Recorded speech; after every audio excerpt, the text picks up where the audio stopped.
ସାଙ୍ଗମାନେ ଜୟ ଜଗନ୍ନାଥ। ଆଜି ଗୋଟେ ମାଛର ଭଲ ବଢ଼ିଆ ରେସିପିଟେ ବନେଇବା। ସହଜ ସରଳ ଉପାୟରେ ଆଜି ମାଛକୁ ପ୍ରସ୍ତୁତ କରିବା। ଦେଖନ୍ତୁ ମୁଁ କିଛି ମାଛ ନେଇଛି, ତା ଦେହରେ ଲୁଣ ହଳଦୀ ଗୋଳେଇ ମାଛଟାକୁ ରେଡ଼ି କରିନେବା। ସାଙ୍ଗମାନେ ଛୋଟ ଅନୁରୋଧ, ଯଦି ଆପଣମାନେ ଚ୍ୟାନେଲରେ ନୂଆ, ପ୍ରଥମେ ଚ୍ୟାନେଲକୁ ସବସ୍କ୍ରାଇବ୍ କରିନିଅନ୍ତୁ। ଦେଖନ୍ତୁ ମାଛକୁ ଲୁଣ ହଳଦୀ ଗୋଳେଇ ସାରିଲାଣି। ତାପରେ ଗୋଟେ କଡ଼େଇ ନେଇକି ସୋରିଷ ତେଲ କିଛି ନେଇଯିବା। ତାପରେ ସୋରିଷ ତେଲ ଗରମ ହେଲା ପରେ ମାଛକୁ ଗୋଟେ ଗୋଟେ କରି ଏମିତି ଭାଜି ନେବା। ସାଙ୍ଗମାନେ ମାଛକୁ ଟିକେ କଡ଼ା ଭାଜିବେ। ଏ ଯେଉଁ ରେସିପିଟା ଆମେ ବନାଉଛେ, କଡ଼ା ଟିକେ ଭାଜିଲେ ବହୁତ ହି ଭଲ ଲାଗିବ ଖାଇବା ପାଇଁକି। ତ ଦେଖନ୍ତୁ ଗୋଟେ ଗୋଟେ ମାଛକୁ ଏମିତି ପକେଇକି ଭଲ ଭାବେ ଭାଜି ନେବା। ତ ଏଇଠି ଗୋଟେ ସାଇଡ଼୍ ପକେଇ ନେଇଥିଲି, ଗୋଟେ ସାଇଡ଼୍ ଭାଜି ହେଇଗଲାଣି। ଆଉ ଏଇଠି କ'ଣ କରିବା ସାଙ୍ଗମାନେ, ଆରପଟ ସାଇଡ଼୍ ଓଲଟେଇ ଦେବା। ତ ଏଇଠି ଦେଖନ୍ତୁ ଏଇପରି ମାଛକୁ ଭାଜି ନେବା। ସାଙ୍ଗମାନେ ଯଦି ଭିଡ଼ିଓଟି ଭଲ ଲାଗେ ଗୋଟେ ଲାଇକ୍ ଆଉ ଗୋଟେ କମେଣ୍ଟ ନିଶ୍ଚିନ୍ତ କରିବେ।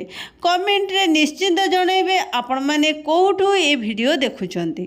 ତ ଦେଖନ୍ତୁ ଓଲଟେଇ ସାରିଲା ପରେ ଆରପଟ ସାଇଡ଼୍ ବି ଭାଜି ହେଇଗଲାଣି। ତ ଏଇଠି କ'ଣ କରିବା ସାଙ୍ଗମାନେ, ତେଲରୁ ମାଛ ଗୁଡ଼ାକ କାଢ଼ି ନେବା।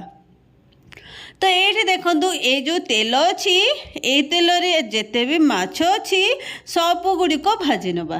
ତ ଏଇଠି ଦେଖନ୍ତୁ ମାଛ କେତେ କଡ଼ାକିରି ମୁଁ ଭାଜି ନେଇଛି। ତ ଏଇ ଯେଉଁ ତେଲ ବଳିଛି ଏଇଥିରେ ଏବେ ଚାଲନ୍ତୁ ମୁଣ୍ଡଟାକୁ ଭାଜି ନେବା। ତ ମୁଣ୍ଡଟା ଏମିତି ପ୍ରଥମେ ଭାଜିବେ, ନଚେତ ମୁଣ୍ଡ ଯଦି ସାଇଡ଼ରୁ ପକାଇଦେବେ ଆଖିଟା ଫୁଟିବ, ତେଲ ଛିଟକି ଆସିବ। ତ ଏଇଠି ଦେଖନ୍ତୁ ମୁଣ୍ଡ ଭାଜି ସାରିଲା ପରେ ଏଇଠି ଯେଉଁ ତେଲଟା ବଳିଥିଲା ସେ ତେଲ ଦେହରେ ମାଛର ପୁରା ଫ୍ଲେଭର ଭରିକି ଅଛି। ତ ଏଇଥିରେ ମୁଁ ଗୋଟେ ଚାମଚ ଚିନି ଦେଇଛି। ଚିନି ଟିକେ ଫେଣ ହେଇ ଯେତେବେଳେ ଉପରକୁ ଉଠିଲା, ତାପରେ ମୁଁ ଏଠି ପିଆଜ ଦୁଇଟା ଦେଇଛି, କଞ୍ଚା ଲଙ୍କା ଦୁଇଟା ଭାଙ୍ଗିକି ମୁଁ ଏଠି ଦେଇଛି। ତ ଏଥିରେ କ'ଣ ହେବ, ଫ୍ଲେଭରଟା ତ ବଢ଼ିଆ ଆସିବ, ଆଉ କଞ୍ଚା ଲଙ୍କା ଦେଲେ ବହୁତ ହି ଭଲ ଲାଗିବ ଏଇ ଯେଉଁ ମସଲାଟା ଆମେ ବନାଉଛେ। ତ ଏଇଠି ଦେଖନ୍ତୁ ପିଆଜକୁ ଚାଲନ୍ତୁ ଭାଜିବା। ପିଆଜକୁ ଭଲସେ ନାଲି କରି ଭାଜିବା। ତ ଏବେ ଚାଲନ୍ତୁ ପିଆଜ ଭାଜି ହେବା ଭିତରେ ଗୋଟେ ମସଲା ବନେଇବା। ମସଲା ପାଇଁ ନେଇଛି କିଛି ରସୁଣ ଆଉ କିଛି ସୋରିଷ। ତ ୟାକୁ କ'ଣ କରିବା, ଭଲ ଭାବରେ ଟିକେ ପାଣି ଦେଇକିରି ଚିକଣକିରି ବାଟି ନେବା। ବହୁତ ସହଜ ସରଳ ଉପାୟରେ ଏ ମାଛ ତରକାରୀଟା ବନାଉଛି। ଏ ମାଛ ତରକାରୀ ବହୁତ ଟେଷ୍ଟ ଲାଗେ ଖାଇବା ପାଇଁକି, ଆଉ କମ୍ ସମୟରେ ବନିକି ରେଡ଼ି ହେଇଯାଏ। ତ ଏଇଠି ଦେଖନ୍ତୁ ପିଆଜ ପୁରା ନାଲି ହେଇକି ଭାଜି ହେଇଗଲାଣି।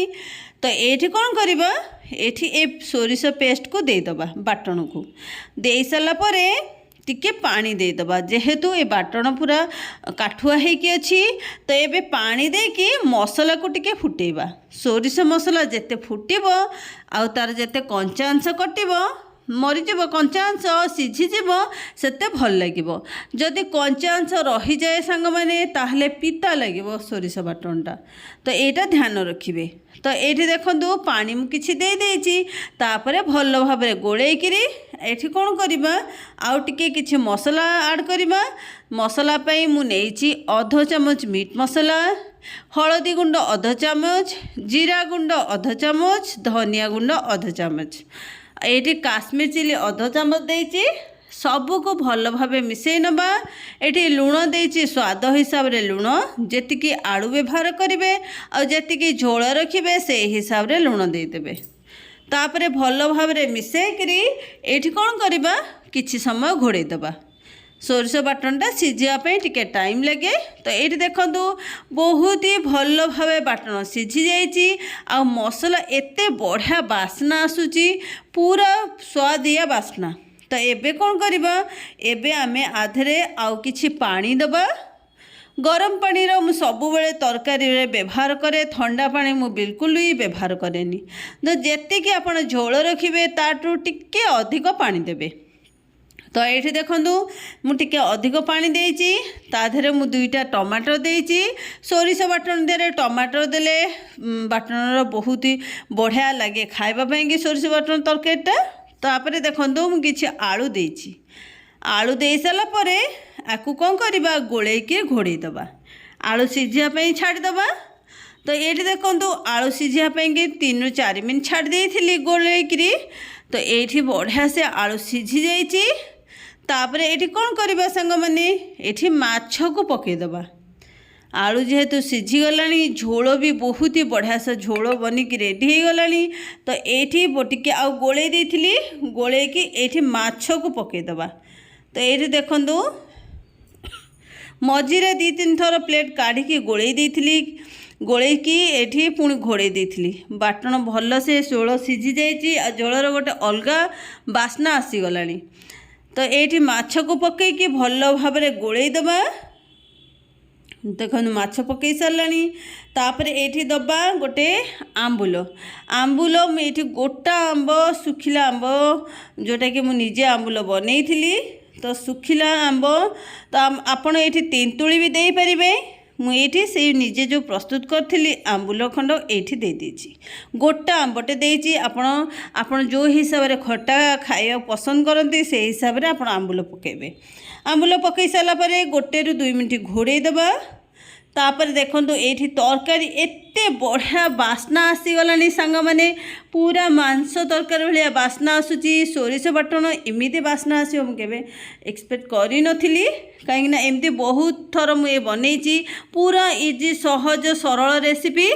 तो ये देखंतु एठी तरकारी गैस को फ्लेम आम बंद कर देचु। एठी आधा चामच मुझे डालचीनी गुंड तापर एठी गोलेकरी किछि समय छाड़ी देची। तापरे एठी आमे सब करचु। देखंतु केते बढ़िया से माछ तरकारी हमर बनिकी रेडी हेची।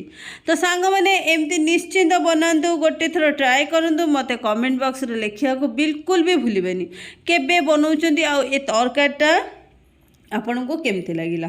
तो आज पे सांग माने एतिकी रहुची पुणी देखाब नुआ एक रेसिपी सहित। मु सबुदिन किछि नुआ नेके आसुची जोटा कि आपण मानक पई। तो सांग माने जय जगन्नाथ।